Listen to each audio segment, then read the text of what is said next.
Um, Good afternoon, fellow seekers. Today we are going to talk about who is Olokun. So let me adjust the camera. Who is Olokun? I stopped going to church for some time. I stopped doing the usual thing for some time, and it got some people wondering, what has he gotten himself into? What is he doing this time? So a friend of mine asked me, "What's up? What's going on with you? What are you doing?" So I explained to him that it looks as if, sorry to say, the way I'm going to put this, it looks as if in Jesus' name does not work for me.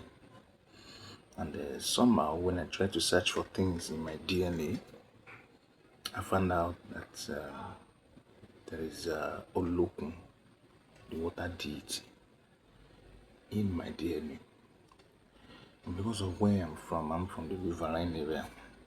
So my ancestors for hundreds, maybe thousands of years, have always paid dues, worshipped the river goddess or gods. So this friend asked me, "So who is Olokun?"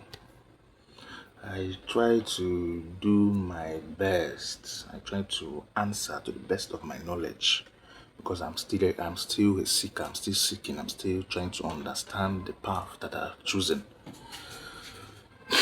And believe me, it is a very sweet one, a very interesting path. So who is Olokun?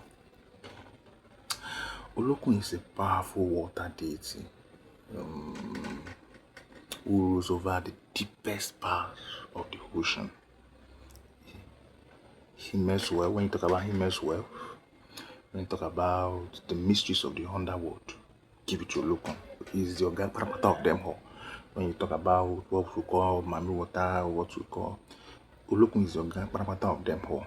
In my next video, I'll be talking about how to differentiate it out, or how to understand the versions in the languages,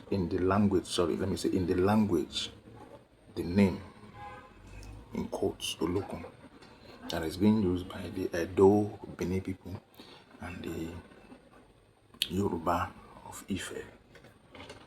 So in my next video, I'm going to explain the distinction. Why personally now, that is single-handedly, why I feel like if you're talking to an Edo person and they mention Olokun, you're talking to somebody from Ife to Ife, you say Ife, since Ife is the headquarter, Ife or Ile-Ife, they are talking about different entities. Yes, they are talking about different entities. In my next video, I'll be explaining more on that. So the name comes from Olu, meaning Lord or owner, then Okun, meaning the ocean. So translating to Lord of the ocean. Olokun is revered across West Africa, especially by the Yoruba people, the Edo people, and some part of Ghana, Benin Republic, Togo, the Yam Belts. Yes, the Yam Belts.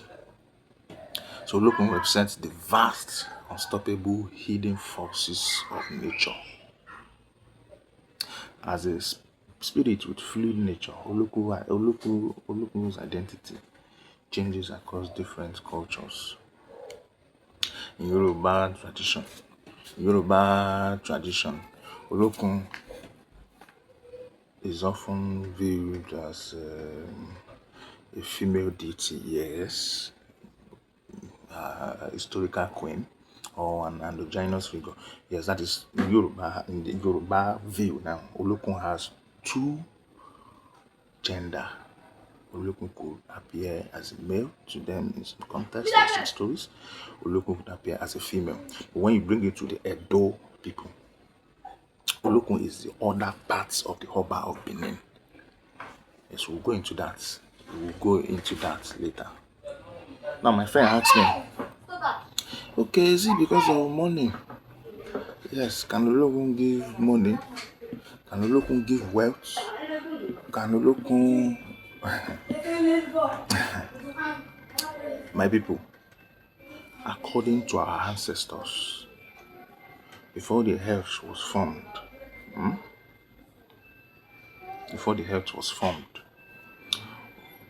let me touch this camera, please. Before the earth was formed, the world was completely covered by dark, misty, primordial waters ruled by Olokun.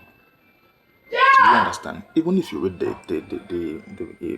Bible, I think somewhere around Genesis chapter 1 verse 20, you see that every creature comes out of the waters. Yes, it's there. I'm not sure, but I think it's Genesis chapter 1 verse 20. I'm not sure. So can Olokun give wealth? I will give a resounding yes to that. Olokun can give wealth.